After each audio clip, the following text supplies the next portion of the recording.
I feel like the work life balance has become this myth. People kind of strive for it, but a lot of people think it just doesn't exist. You're listening to the Architect My Life podcast, a podcast dedicated to helping empower women creative entrepreneurs such as architects and designers have it all: business growth, financial freedom, and health and wellness.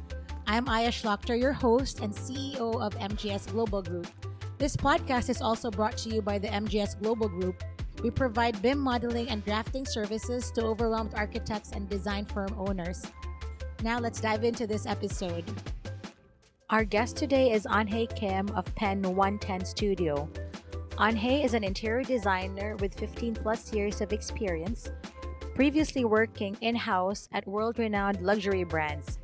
Having honed her knowledge in integrating design and construction with the brand growth strategies at both regional and global levels, she has gone on to build an extensive portfolio in boutique commercial, private, and creative projects. Today, she leads Pen110 Studio since 2016, with an eye for artful curation and confident storytelling, a rich sense of history, culture, and community, and a je ne sais quoi of being very New York. As a self-taught artist in drawing and illustration, she finds as much beauty in the great histories of the world as she does in small intricacies of everyday life through exploration of her personal artwork. We recorded this episode from Austin, Texas, from a conference that we attended together. Take a listen. Welcome to the show, EunHea. Thanks for having me here, Aya. So we're actually recording from a conference in Austin, Texas. Really cool 2-day event about hospitality and the trends and the future of hospitality. So stay tuned till the end, where I ask EunHea her feedback and exciting takeaways from this confab. So EunHea, I'm really happy. Finally, this is actually our second time doing this because my audio was so bad. But I'm gonna go straight into my first question for most of my creative entrepreneurs. I ask, what is your childhood experience, memory, or a person that led you to your career path as a designer? So for me, as I was growing up, I've always been a creative. I was always doing drawings and illustrations, which also still kind of has come back now in my adult life. But in terms of the interior design side, I've always been into organizing and creating different spaces with furnitures, both at home and in different spaces. And it's kind of funny because I was watching a TV show when I was young, and a character on the show was this interior designer. And for some reason, I mean, I don't remember the show now, but for some reason, that was around middle school. I just thought it was so fascinating, even though it was a TV character, that was something I decided I wanted to do. Once I get to college and afterwards, without even really knowing what was an interior designer. And it's just led me to this path until now. Yeah, I believe that, childhood memories really are very impactful and they really can change lives. Let's talk about your background. Where are you from originally and how you got to New York? Well, I was actually born in South Korea, but I came here to the States when I was very, very young and moved around a lot around the States. So my childhood has been pretty nomadic in a sense. I used to say, and sometimes I still do, I'm from nowhere. I did end up going to undergraduate in the University of Minnesota, Twin Cities, but I wouldn't say I'm from Minnesota. And I actually ended up leaving after graduation to attend graduate school at Pratt Institute in Brooklyn, New York, to get my master's in interior design.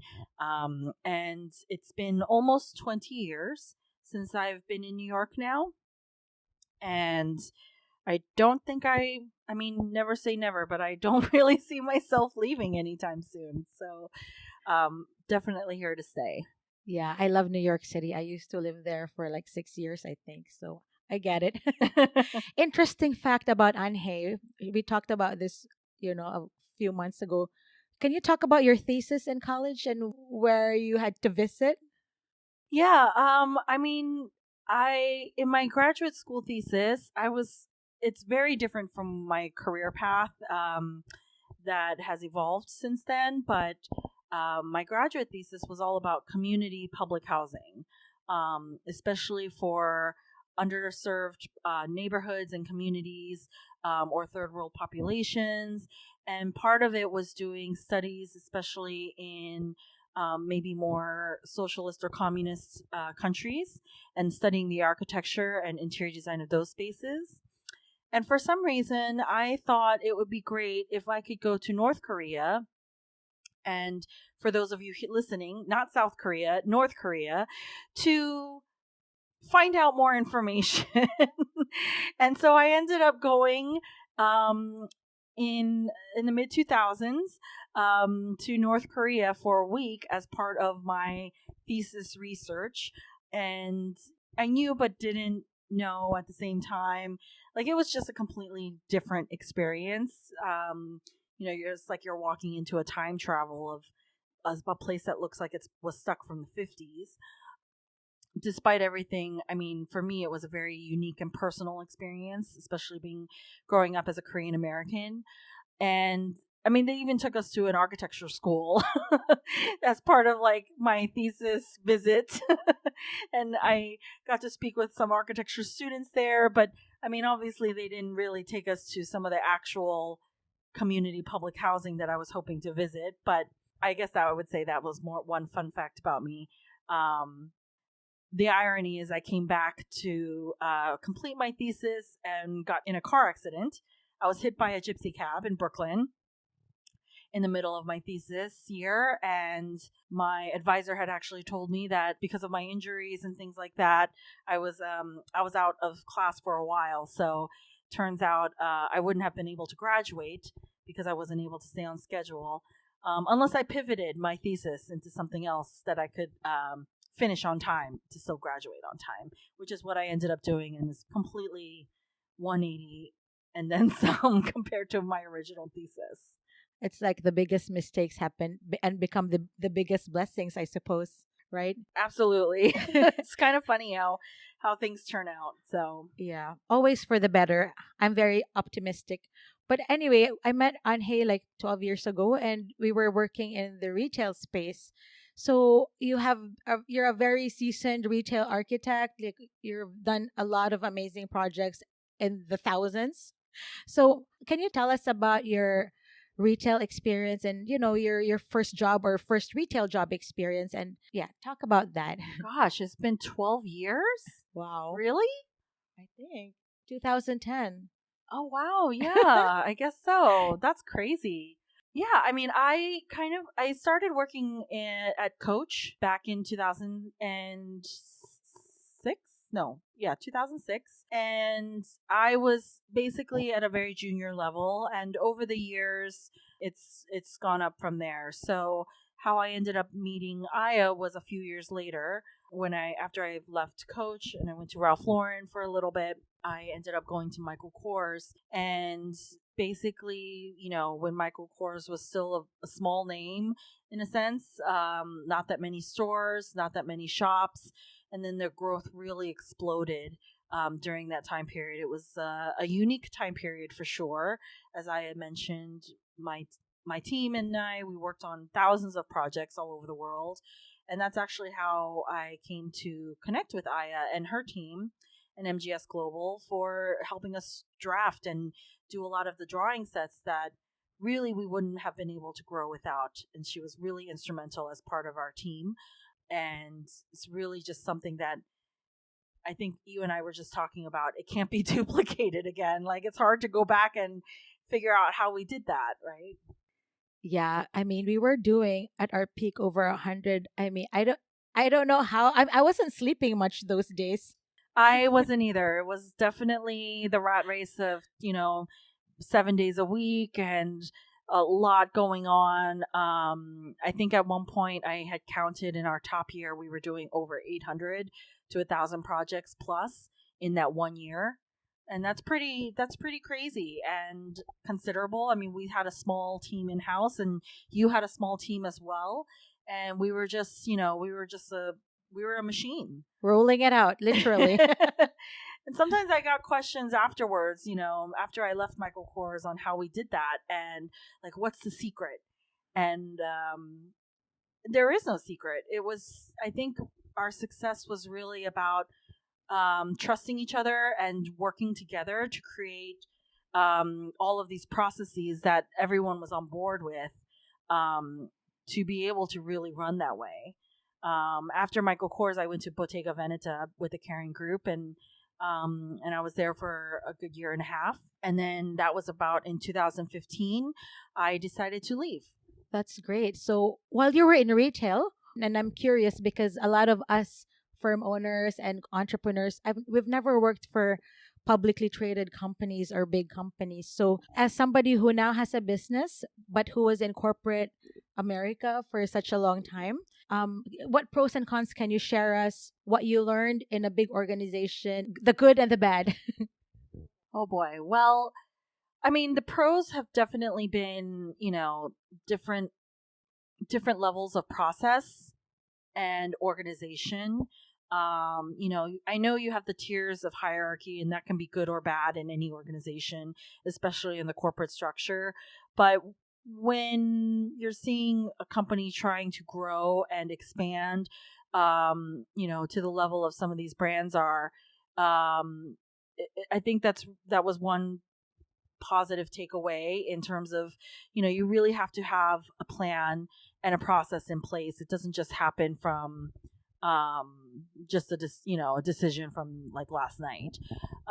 So I think that was definitely I would consider that a pro. I think another pro is also interesting to see how brand strategy is done. I mean, I'm in interior design and doing store planning architecture for these stores and its constructions, but seeing brand strategy from the marketing and operations levels to retail sales and training, and really seeing like all the parties involved, I think that was also an experience from the inside, really. Some of the cons, I think, are also things that maybe you would typically find in a corporate structure. I think it is also prevalent everywhere.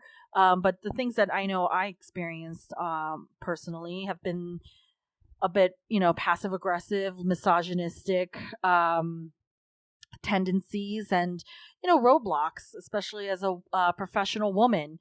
And you have other people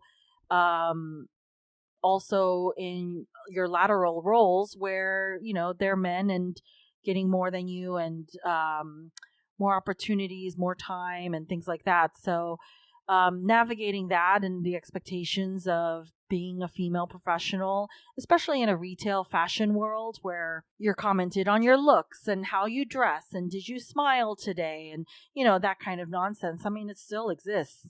It's just nobody's talking about it. I think the other con that I would add is that retail brands, a lot of them seem to shuffle the same people, and there isn't as much new creative and innovative ideas. You hear about creative directors, they stay at a brand for like not even 5 years, and then they're on to the next. And it just becomes like this incestuous pool from the top down. Everyone's trading and going to the same place, and at some point you're just doing the same thing. So I think it's really I would see that as a con, but in the industry, but it's something that I would think does need to be shaken up to change and inspire actual innovative Yeah, and new ideas. when you and I were working together, by the time you left, we were doing so many projects. Like I was really burnt out. Mm-hmm. So, I mean, were you ever burnt out? I was beyond burned out. I mean, when you and I had met, I mean, I was burned out so much. I remember I'm going into the office 7 days a week. When a company turns global or a brand turns global, you're in the headquarters, you're dealing with Asia, right? And the time difference. But then the next time difference zone is Europe. And then you have California and the West Coast, and you have, it was basically a lot. Like I wasn't really starting any actual work until 6 p.m., 5 or 6 p.m. So I know I definitely experienced burnout, but you're also in it's kind of like a weird numbing high because of the pace, and it's, partially it's exciting, but at the same time, it's just going so fast. There's no time to stop and breathe and think about it. Yeah. I mean, we did so much that, yeah, we kept on going until like thousands, right? Mhm. So you're right. We don't know how well we did until at the end when you're out of the rat race. Mhm. So, not that being said, could you tell us about Pen110 and your origin story of your design, your interior design company? Sure. I left in the retail corporate world in 2015. I think part of that was burnout. I had experienced the death of a loved one, passing of a loved one, and that had a really profound impact on how I view life and the time that we have left. And I knew I didn't want to continue spending that time with working 7 days a week and dealing with, all these bullshitters and, all of that politics stuff, and versus actually working on projects that either make an impact or that I would be proud of. So around 2016, end of 2015, I was talking with a colleague of mine, who is one of my work partners now, and she convinced me that I should go on my own. She was like, "You can totally do it. You have the personality, you have the drive. Why go back when you can work for yourself and set up these things that you want for yourself?" And it was really scary. I'm not gonna lie, to be honest.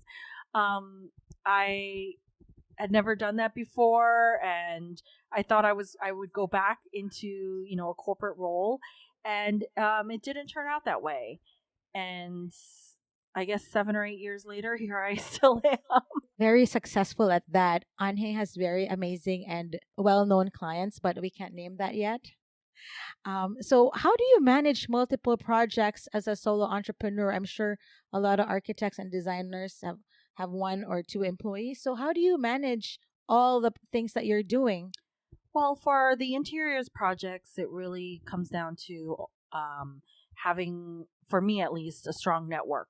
So I work with several other very strong, also female joint venture business partners. And we collectively work on different aspects of projects, on each other's projects, actually. And it's become a strong support system, which has been really good to have over the years.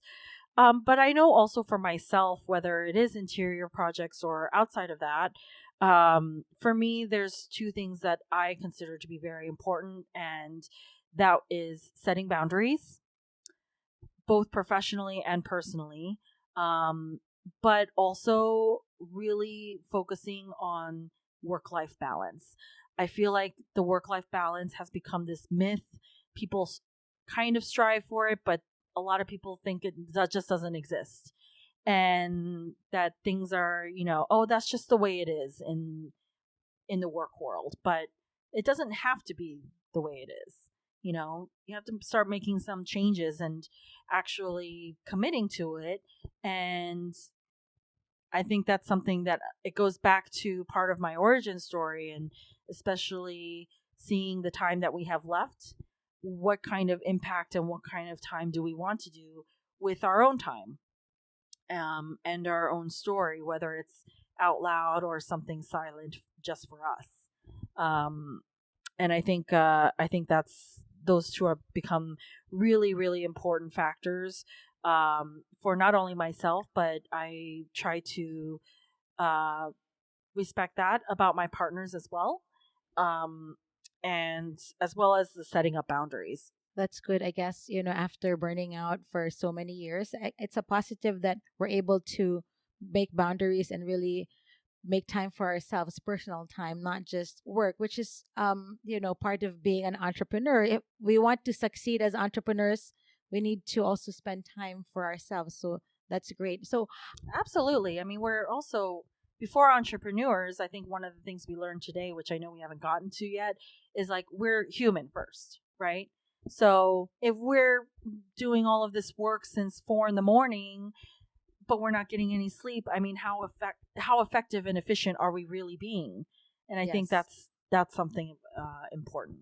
Yeah, and I think our audience needed to hear that because some of our listeners are also employees who want to get out of the workforce, but and start their own. And this has really been an amazing episode because, like you said, you were an accidental entrepreneur. I mean, you didn't really plan for it, but it happened, and 8 years later, you're working with just some of the top brands in the industry on your own. So, what's next for Pen110 and EunHea Kim? Like, what other exciting projects do you want to have this year? But before you answer that, I think we can tie it to the next segment, our Austin trip. Oh, We're sure. here in Austin for the Independent Lodging Congress, and it's for the hospitality group. What did you think of today, EunHea? I thought today was really very interesting. I thought it was also very real. A lot of things that were shared today, I know for me, I've thought of, but I don't hear a lot of industry people that I have met in the past say those things. Um, and just being honest and, the no bullshit. And I thought that was pretty refreshing, actually. Um, some of the things, are things that I've already either had a feeling about or that I knew, but um, so I definitely learned a lot all around, especially about relationships, and especially this core group seems to value um, the human connection, and really taking that next step into staying true to yourself. Yeah, it has been an amazing few days. So this hospitality conference is actually a combination of people in the boutique hotel industry, and Anhe and I were talking about exploring diversification for project types, right? Yes, I think if we're talking about manifesting for this year, I mean, I really have to thank Aya for basically introducing me and convincing me to come to the indie confab, and I think that's something that I've been thinking about in terms of always pivoting, learning to pivot and diversify, and just expanding as well.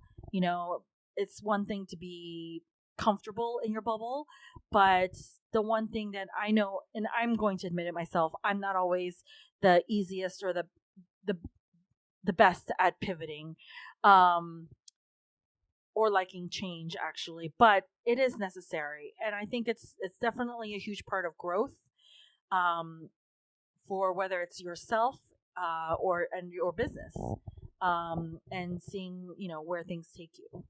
Yeah, this is what we're doing. We're manifesting really cool projects in the hospitality industry. And the reason why I invited you on, Hey, is because you're also an artist. And, that's, she has another, passion. And I don't, but yeah, we'll talk about it in a few. But, um, yeah, so Anhe, I thought you'd like it because people were really creative and independent. Mm-hmm. And you're like cool and hip, and you live in Brooklyn. Oh, So that's why you were perfect for this crowd. um, anything else you want to add, Anhe, um, about diversification or? well, I think part of being able to work for myself, and what I was mentioning before about the work life balance. I mean, I know for me, it's also given me opportunity to control my time and how it's spent in terms of work projects. I know something that I've been wanting to get more into, and that I've done a little bit of, which is part of the art side of me, is doing community or based projects, or community based art projects, whether that's murals or working with different community organizations, for just being able to share creative art, and sometimes it's even those small steps that make a huge impact, or that I'm hoping it would make a huge impact.